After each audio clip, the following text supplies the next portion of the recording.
we've got more rookie radar on the show today. We've given you the quarterbacks, the running backs, the wide receivers. But let's not forget the tight ends. That's right.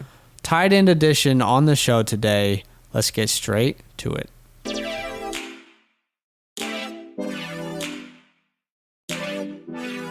Welcome to the Fantasyland Football Podcast. Hello. Hey, What up, hey. what up, what up, what up? What up, what up? Hey, this is the Fantasyland Football Podcast. Thank you for tuning in, starting your day the right way. I'm Zach. That is Badaki. It is Wednesday, the 10th of March. And we have breaking news. Ooh. Odell Beckham Jr. has been traded to the Tampa Bay Buccaneers. You're fake news. You have an agenda. The numbers that you gave are wrong. Okay, so maybe we have given some fake news just then. Okay, but let's play a little game, all right? Because we've heard a lot of rumors coming out that Tom Brady wanted OBJ in Tampa Bay. Right. We've heard rumors about OBJ going to so many different places. There's about a 50% chance that he's traded in the offseason. So for fantasy purposes alone, if he is traded, what team do you like the best for OBJ in fantasy? There's a lot of options out there. Yeah, there's a lot of options. One name that sticks out to me are the Colts. I like the Colts. And, you know, OBJ is not a player that just really quick thought, he needs somewhere that he can flourish and be himself. Yeah. You know? Like, he needs to be able to Crazy go. that Cleveland isn't that place. Yeah, I thought so. You know what's a good place is probably not maybe not on your radar, but the Steelers. They let anyone go on the Steelers and do whatever they want. So Well, they didn't let AB get away with it for all that long. true. But there's a lot of teams that need wide receivers. The Bears, Washington, Dolphins, Eagles, Ravens, Jets. I think for fantasy purposes, and probably very biasly, I would love to see him in Washington. I feel like he would serve as a great wide receiver 1A to Terry McLaurin. And I don't want there to be any sort of OBJ hate on this show, okay? I will love not OBJ. stand for the OBJ hate because I think a lot of people have forgotten the athlete that he is, the wide receiver that he is. I still think he's a top 10 wide receiver in the league when healthy. Yeah, it's a lot of ands if or buts with OBJ. I love him. Obviously, I'm a Giants fan, so I'm glad that we had him first. I'm sad that we didn't treat him the way he should have been treated. But there's always love for OBJ in my heart. If he goes to any other team that he can be the wide receiver, I think he's a great wide receiver too. That's disrespect from me. I mean, he can do it. I get it, though. I get it. But we would love to hear from you guys. Where do you think OBJ should go if he was to be traded? Where would you like to see OBJ land? And if you're an OBJ hater, then just don't reply because we are not OBJ haters. But enough of this fake news, okay? If you want real news, there's going to be a lot of NFL news that's happening throughout the offseason. Today was a massive day for franchise tags and free agency. Easiest way for you to keep up with all things fantasy football and in the NFL is to follow us on our socials. We have one link that will take you to everything we do as Fantasyland. That link is solo.to/fantasylandfootball. Again, that's solo.to/fantasylandfootball. You'll find our Facebook page, our Instagram, our Twitter, our YouTube page where you can subscribe, and our TikTok. But we are going to get straight into our segment today. We're going to have Need to Know News at the end, switching it up a little bit. So we are talking about 2021 Rookie Radar, the tight end edition. I'm a firm believer. Where you go is more important than when. All right. There are not a ton of tight ends that we want you to be aware of for fantasy purposes in 2021. But obviously, there's the first guy we're going to start off is probably pretty obvious, but who is it? Badaki? Yeah, Who's Kyle the first Pitts, guy? out of Florida, 6'5", 235 pounds, 20 years old. And look, Zach, everyone's raving about him, but my question for you is, could Kyle Pitts finish as the top 5 tight end? Yes, I believe Kyle Pitts could finish as a top 5 tight end in fantasy this year. And let me explain, okay? Let's look at tight end 5 last year. Tight end 5 last year was TJ Hawkinson. I just think we don't realize how easy it is to get to tight end 5. It's not a very hard thing to do. All respect to TJ. He had a great year, but he played all 16 games and he had 175 fantasy points in those games. That equals to about 11 points per game in PPR. Think about 11 points per game in PPR. That would mean that Kyle Pitts would only need to average 4 to 5 receptions along with 50 to 60 yards per game. And of course, he would need to put on, let's say, 2 to 4 touchdowns on the year at minimum. That would allow him to finish as a tight end 5 if we were going by this year's numbers. Sheesh. We have seen in many mock drafts, Kyle Pitts he has flown up every mock draft we have seen. If he truly is going to be a top 5 pick, which we have seen some experts put him at 2, some experts put him at 3, whoever drafts him this high, whether they trade up to get him or they take them at their spot, is not going to draft him with that capital unless they have a very good plan to use him within their offense. Mm-hmm. Think about, let's talk about the Falcons at 4. If he goes to the Falcons, you're telling me Kyle Pitts can't be a top 5 tight end in that offense? Right. How about the Bengals? Let's say Joey B comes back and he lands at 5 to the Bengals. Absolutely, he could be Joey B's favorite target from day one. The Eagles at 6? Okay, see you, Zach Ertz. Hello, Kyle Pitts, generational talent. I absolutely do believe that Kyle Pitts could finish as a top 5 tight end in fantasy this year. Right. So, with all that being said, so if you're saying Kyle Pitts is a top 5 tight end, then you're saying you would only be taking 4 other tight ends above him in a redraft league. Okay, so obviously Travis Kelce, George Kittle, Darren Waller, Mark Andrews. Is that correct? Yeah, definitely. I think that's the big 4 necessarily, but I would honestly consider it more of a big 3. I'm not even sold Mark Andrews is higher than Kyle Pitts. I am telling you, you should in redraft take Andrews over Pitts because it's a more certain scenario. Right. But I'm not even so sure about that. But yes, you said Darren Waller, by the way. I think Darren Waller is the best pro comparison for a Kyle Pitts. When you watch their gameplay, it's eerily similar. Yeah, it's there. It's there. Both very big guys, strong, talented players who can make those contested catches. We're talking about Kyle Pitts, generational talent Kyle Pitts, right? Yeah. So, wow. I do think I'm taking him after Andrews in a redraft league. He is absolutely my tight end 5. I know there's going to be this stigma. You're probably going to say, what about the stigma of rookie tight ends, right? Right. Well, rookie tight ends don't work out, right? They need a year at least to acclimate into the league. But what have we been saying this entire offseason? What have we been saying? Tight ends are terrible. Well, we've been saying that for a long time. But we've been saying Kyle Pitts isn't a tight end. Because he's not. You're right. He's a wide receiver playing the tight end position. Right, okay. If he's placed into the right offense, they're going to use him more in a weapon role than a pure tight end role. I mean, what are the other guys you would take at 5, right? Is it TJ Hawkinson? There's no Stafford there. Noah Fant. Drew Lock's okay, but there's not a very clear quarterback situation. Logan Thomas. I love Logan Thomas. Watched a football fan, yeah, of course. But I still am doubtful that he can repeat what he did last year. Bobby Toney Jr., as I like to call him, Bobby Toney. Bobby Trees. Will he be back in Green Bay? We don't know if Bobby Trees will be back in Green Bay. So personally, I think there's a very high chance, and I'm not actually worried about drafting him in redrafts.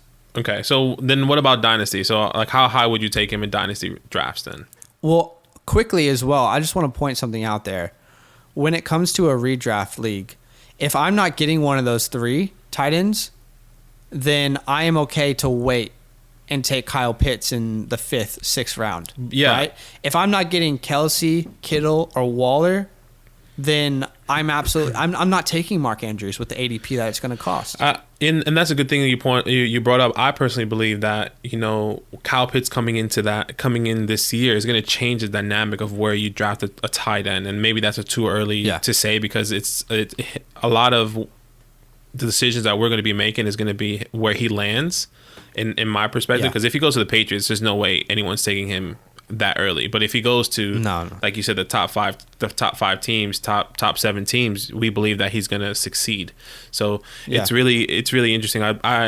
It's interesting to see where he's going to be going in redraft leagues. But yeah, what about Yeah. Dynasty? Where are you taking him in the Dynasty rookie So drafts? yeah, in Dynasty, it's a good question. I've seen people mock him as high as 101 Wow. above Trevor Lawrence, and let's just assume that you're playing a Superflex league in Dynasty. Most Okay. Dynasty leagues are Superflex. What does that mean for our people who don't play Dynasty or don't play Superflex? That means you can play 2 quarterbacks. Quarterbacks have more valuable in Superflex. Correct. Really fun way to play fantasy. In that scenario, I'm comfortable to take him at a 103. So that means Trevor Lawrence is off the board 101 in a Superflex, and then it's either Najee Harris or Javonte Williams at 2. Then whoever you don't take, if you need a tight end, I am not upset if you take him at the 103 personally. Right. Okay. I'm just saying, like, guys, if you need a tight end, and this is actually going to be a generational tight end, why not? It's just a gift being handed to you. Yeah, and that's what's interesting about this whole scenario. You know, like, obviously this is all dependent on your team, especially in Dynasty. So, like, for example, just throwing a quick scenario. Okay. I love scenarios. Patrick Mahomes, 2 Superflex. Let's say you have Patrick Mahomes and a Kirk Cousins, okay? And let's say your tight end was a TJ Hawkinson and Matthew Stafford is no longer there. Is Kyle Pitts somebody that you are trying to grab? Or are you trying to look? Obviously, it's all depending on the team, but, like, are you going for Trevor Lawrence, or you're okay sticking with TJ Hawkinson? Yeah, you know what? In that scenario, you're really going to have to determine what the trade value is for TJ Hawkinson. Because if you can get some good trade value for him, then maybe that makes more sense. Right. But I'm saying in a scenario, you need a tight end. You're good. You got 2 quarterbacks. You're like, I could start these guys comfortably. Then maybe it's time to look at the tight end position, because we always say it's the worst position in fantasy. If we are telling you it's a generational tight end, what have you got to lose? Right. What have you got to lose? It could be the best draft choice you ever make. So personally, I'm okay taking him at the 103. I think in standard, let's say you're in a standard dynasty, I think the 102 is okay, because quarterbacks don't matter as much. You can start way more quarterbacks if it's a 1 quarterback league. Okay. Yeah, But, that's fair. I can agree. Yeah. But we can both agree that Kyle Pitts is the best tight end in the draft, right? Absolutely. Regardless. He's number 1 for me. 1,000%. Okay, so if we both agree he's number 1, then obviously we're going to talk about a couple more guys. Who is your tight end 2 as a rookie for the rookie class? Right. So the next guy for me will probably be Pat Fryermouth, and AKA Baby Gronk out of Penn State. We like to call him Firemouth. It's hard to say his last name, Firemouth. Yeah, you know. I like it. He's 6'5", 260 pounds, 22 years old. He's talented. He's a talented guy. I like him a lot personally. You know, he's It seems like he and Brevin Jordan, another guy we're going to talk about, it seems like they are kind of flip-flopping in almost every dynasty mock draft for rookies. Yeah. Seems like he and Brevin are going in the 2nd and the 3rd, and almost every mock we see, they flop. One's taken above the other. So I know you said Baby Gronk, and obviously that's not a name that you have tagged on him, but a lot of people have tagged that name on Pat Fryermouth, Right. Fryermouth as we like to say. Okay, so is that truly his upside? Is Rob Gronkowski truly Pat Fryermouth's upside? Yes, absolutely. Look, Gronk is obviously his ceiling, not his floor. Okay, let's keep in mind that Gronk is one of the best tight ends ever to play the game. Obviously, there's a possible scenario that Firemouth, he could become a no name, but just like any other prospect that comes out of the draft. But, like, obviously this is why he's going to be great. Okay, ideal body for a tight end. He's 6'5", 260 pounds. He's a decent route runner. And he can run you over, okay? He is strong. He's physical. He is a bulldozer type of runner, which I believe, you know, when you watch the tape, it's not gonna. He doesn't have amazing tape. You're gonna see his physicality in this tape, and he can also find space in the defense, which is huge for an offensive weapon. For example, Josh Allen and the Bills. I love this landing spot. Okay, obviously we all know that the Bills have Dawson Knox, but we haven't seen him produce. Okay, Josh Allen, he needs that connection, and he's gonna have a connection with a strong tight end like a Firemouth if he does come in. I remember we call him Firemouth. His name is Pat Freiermuth. It's just our nickname. But I love this. I love this connection. I love this scenario. If he does fall to the Bills, or the Bills do get him, I believe he can be a great weapon, a great asset to this team. And for Josh Allen, he's going to open it up. Obviously, there's other names like the Chargers, the Jags, the Patriots. But where do you see him going? Because I think you have one.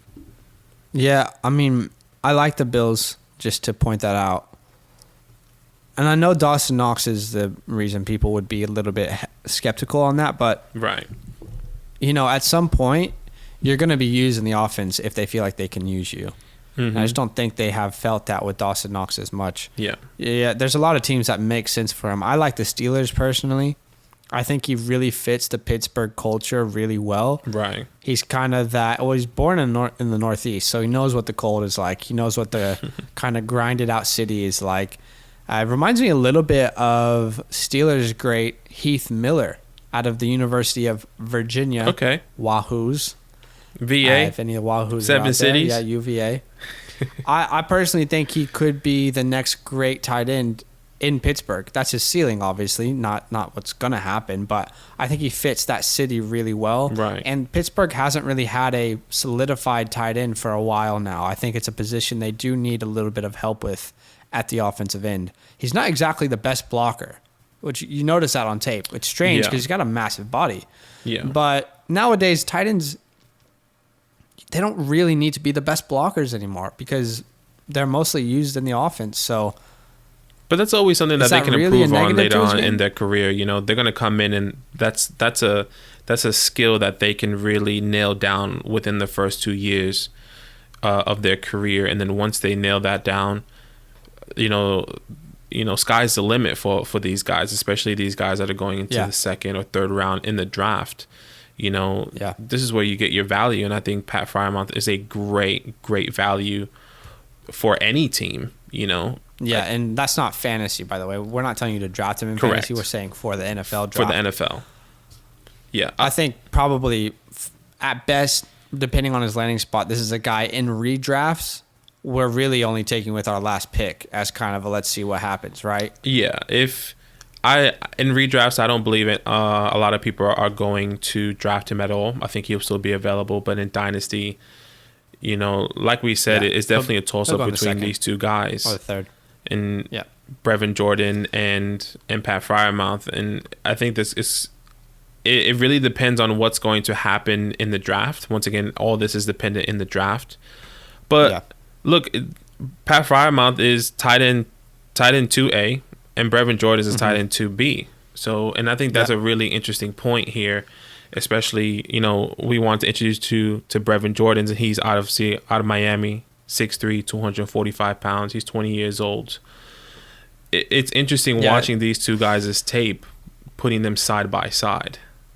It is, because they're very different players, but they both could have good careers. It's just they're very different tight ends. Brevin Jordan, to me, feels like the guy you want in fantasy. I don't know. Do you see what I'm trying to say? Yeah, with the way he plays the game. Yeah, absolutely. So he's clearly the faster guy out of the two Brevin Jordans. He's a lot lighter. He's younger. He's someone in Dynasty that you probably want to keep in your pocket and kind of see how he develops and where he falls. But I think, once again, like you said, it depends on what type of player you want, and that toughness and that speed that they both have. So, for example, like, would you rather have in Dynasty or just in any fantasy related? Maybe, how about fantasy and NFL team? How about this? Fantasy and NFL team, in your perspective, would you rather have the speed in Brevin Jordan's or the toughness in Pat Freiermuth? Well, I just want to clarify, it's Brevin Jordan. There's no S there, but we can call him Jordans if we like. Brevin Jordans. Sounds like Reverend Jordan. In the NFL landscape, I think Pat Freiermuth has the better opportunity to be a successful player, even if it's just a role player, because he has the bigger, more traditional, grinded out type profile. Whereas Brevin Jordan, I think in fantasy is a guy that excites me more. I think if I'm in a dynasty rookie draft and I'm in the second or third round and I need a tight end, I think I'm considering Brevin Jordan over a guy like Freiermuth. And it's so hard to speculate right now because we really need to see where these players land. Yeah. But I just think Jordan kind of has the opportunity to be like a tight end that is on your team, but actually have a successful career. Evan Ingram, no disrespect. No. Evan Ingram's probably the best comp for this guy, but Evan Ingram has a high ceiling. He's just not lived up to it. No, he hasn't lived up to it. His first 2 years, he obviously struggled with injury and a lot of drop passes, which was a massive concern and a massive, as a fan, so annoying, okay? And just catch a ball, okay, number one. Number two, don't get injured. Yeah. But yeah, I do see the potential in Brevin Jordan. You know, obviously he has a yards after the catch ability. I actually want to. Did I say it wrong again? No. You said Brevin Jordan. You said it beautifully, but I just think it's actually hilarious to say that we're comparing him to Evan Ingram, and Evan Ingram has a little bit of drop issue for contested catches because that's also an issue we've seen with Brevin Jordan. Yeah, he's literally fitting the Evan Ingram comparison on point right now. It's actually really bad, and obviously we're not selling this guy. But look, he has great speed. He can be versatile. He's quick off his breaks. Okay, these are some positive little things that you can take away from this guy. Yeah, and he's got a great future, great ceiling. Exactly. So, and I think that's kind of where the NFL is going. You know, it's a lot of speed. We saw this speedsters team with the Chiefs and the Bills. That the Bills are pretty fast, and just the way the NFL is kind of molding to more of the speedster instead of toughness type of game. And I think Brevin Jordan can come in and contribute just like Pat Freiermuth. He can go to any team. I think the Chargers, the Saints, the Panthers. I think a good team that he can fit in is the Chargers. Obviously Hunter Henry, he is a free agent and he's no longer going to be with the Chargers. So I think if the Chargers need another weapon for Justin Herbert, this is a good fit for him, in my perspective. Makes a lot of sense, doesn't it? I mean, if the Chargers can grab him in the later rounds, then maybe he is the natural fit to take over for Hunter Henry. It's crazy to me that Hunter Henry is actually being let go. You got to think about it, though. Like, crazy. How old is he? I think he's 27. No, 27, 26. No, there's no way Hunter Henry's that. Let me double check for you. But go ahead. I think in a dynasty perspective, Hunter Henry was on the decline. You know, like obviously he's older he's 26 for dynasty. You know, you're now looking for a younger tight end in that sphere. So Hunter Henry in dynasty perspective is on a decline. I'm gonna be interested to see where he's going to go. But once again, back to Brevin Jordan. Brevin Jordan, I think he's going to come in and produce, and hopefully, depending on the team, he lands on. I think it will take time, though. It's not a guy you're drafting in redrafts. No. Right? No, it's not a guy. Depending on the team, if he comes in, let's say he goes to the Chargers. If he goes to the Chargers in, let's say, third round, hypothetical. Right, and they don't have a solidified tight end one, that could change the conversation for sure. And I think that's how I'm seeing him coming into the league and contributing. In the league and in fantasy. Well, these are the names that you need to know. We thought about bringing you some more tight end names, but when it comes to fantasy, there's only 3 guys you really need to have your pulse on right now. You know Kyle Pitts, okay? I do believe he can finish as a top 5 tight end in his first year. Now you know Pat Freiermuth, a.k.a. Firemouth, Pat the Dragon. Pat the Dragon. And now you know Brevin Jordan. These guys are kind of going 2A, 2B. I personally would go Brevin. Who would you go with your second pick to wrap this up? With your second rookie tight end. Second rookie tight end, Pat. Okay. Pat the Dragon. Pat the Dragon. We got to get a sound for him. Okay, well, those are the only tight ends we really think you need to know going into 2021. Could there be people that come out of nowhere? Yes, that's always a possibility. But those are the guys that you need to know about going into dynasty drafts or even redraft leagues. These are guys that could be on the waiver wire at some point this year as well. But let's end the show with some need-to-know news. What is going on here?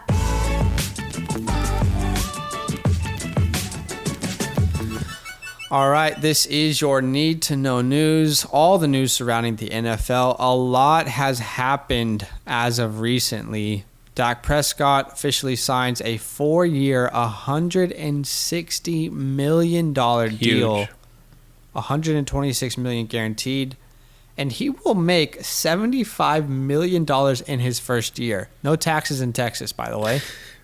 $75 million in 1 year Dak will make this year. I just want one. Can I get one? I just want $1 million. Please. Can anyone give me $1 million? That's actually hilarious. Yeah, give me $1 million. I feel like with the stock market, I could turn it into maybe not 75, but maybe turn it into 2. Something like that. Some money. But a lot of moves happened. Obviously, a lot of people were franchise tagged. A lot of people we thought would be franchise tagged and didn't get tagged. Allen Robinson, Chris Godwin did receive the franchise tag. Mm-hmm. They have officially been tagged. From what we've heard, there is a agreement with Chris Godwin where they are trying to come to a long-term deal. This is a quote-unquote placeholder for Chris Godwin. But Allen Robinson, this hurts, especially after we were in that clubhouse room and heard him kind of really be angry with the franchise tag. This one hurts. Yeah, this one definitely hurts. I guess in a more personal level, it sounds weird to say. I mean, we've spoken to Allen Robinson. Not we, I have. I don't know if you guys heard the story, but if you haven't, go Weird back flex, and listen to it. But yeah, look, it sucks because he's not a huge fan of the franchise tag, and we understand why he's not a fan. Yeah. And it hurts the player in the long run. But I think there's still a chance that maybe he can make a deal with the Browns, or maybe if a team does want to come in and pay the cap and more. I think that's how it goes. I'm not 100% sure. No. He's tagged. He will be with the Bears. You can definitely get tagged. You can definitely get tagged, and if somebody else, you get traded. You get tagged and traded. Exactly, tag and That's traded. a possibility. Yeah, but I don't see that happening. I think he's going to stay in Chicago. So I think Chicago's really trying to get a quarterback there. I don't think it's going to happen, but it sounds like they want a superstar quarterback. Yeah. But those are the guys who did get tagged. It's unfortunate, but hopefully they still get the contract they want in their career. Some true free agents is what they call them. There's no longer speculation. Will these guys be tagged or not? Starting off, Aaron Jones. We've said this already. He will leave the Packers. Some people said we were crazy. Other people agreed. Mm-hmm. He will leave, okay? He's not going to return to Green Bay. Who are some other people who are absolutely 100%, no doubt, free agents? No doubt free agents. I think the next big name on this list is Kenny G. There was a lot of talks of him getting the franchise tag. Hasn't happened, and he's a true free agent, so he's definitely going to be finding a new home. Hunter Henry, as I mentioned earlier, Chargers no longer want him on the roster, so Hunter Henry's looking for a new... Probably want him, just don't want him for the money it would cost. Yeah, so they no longer want him, or they no longer going to have him on the team. We don't want you no more. Yeah, get out. Look, there's so many names. Chris Carson, Kenyon Drake, Juju Smith, Will Fuller, Jonnu Smith. All these names are true free agents in the offseason now, and all these guys are going to be on new teams. I think the ones that we are most excited about, Kenny G, Aaron Jones. I think Juju would be exciting to see where he goes. Will Fuller and Jonnu Smith in a fantasy perspective. I think Chris Carson is a great player, but that's all dependent on where he goes. Yeah, I agree. It's going to be a fun one. Again, like we said, if you want to keep up with all things and free agency and trades and draft and everything in between, go to solo.to/fantasylandfootball. You'll be able to find everything we do as Fantasyland Football there. Our Facebook, Twitter, Instagram, YouTube, TikTok. You can listen to the podcast on any podcast platform through that one link. Mm-hmm. All of it's there, okay? solo.to/fantasylandfootball. But that is our show today. It's a shorter show. We didn't want to bring you tight ends that you don't need to hear about. We are excited for our next podcast because we are continuing Free Agent Frenzy, the tight end edition, this week. Yep. Hunter Henry is guaranteed to be there. Jonnu Smith. And Jonnu Smith. Mm-hmm. So tune in because we're going to talk about them a little bit more in depth. Anything you want to say to close the show here, Badaki? As always, patreon.com/FantasylandFam. Great way to support the show. If you love what we're doing on all platforms, Instagram, TikTok, YouTube, Facebook, any platform that you see us on, that's a great way to say, hey guys, you're doing a great job. We are launching it around draft season of year 2 of Patreon. So let's just gear up. Let's get ready. Let's get ready for next season and year 2 for Fantasyland. We're excited and we cannot wait until we can just start drafting with everyone and giving you drafting advice and just everything. Can't wait for mock drafts where I know where players are. Yeah. All right, guys. Hopefully you have a great rest of your Wednesday. Wait, I cannot believe it is Wednesday. It is Wednesday, my dude. We didn't even use that. What a shame. Well, if you listened all the way here, then you got it. All right, guys. Have a great rest of your day. See you on the next one. See you there. See you there.